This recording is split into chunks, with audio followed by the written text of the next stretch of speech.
পায়েল তোর কাছে 500 টাকা হবে? সকাল থেকে খদ্দের পাইনি। খদ্দের? না মানে বাবা সকালে দোকান খুলেছে তো, একটা খদ্দের আসছেনি। ও, আমাকে কিছু টাকা দিতে পারবি? আমার কাছে ওই 200 টাকা মতন আছে।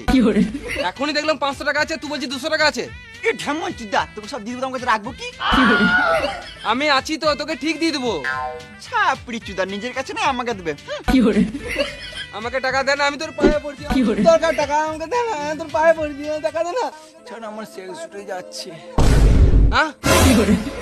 না মানে ছাড়, আমার সুসুরি লাগছে।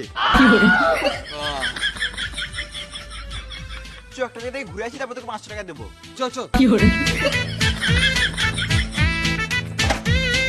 হেলমেট এনেছিস? না, হেলমেট আনি নাই, মাথার চুল খারাপ হয়ে যাবে তো ওই জন্য।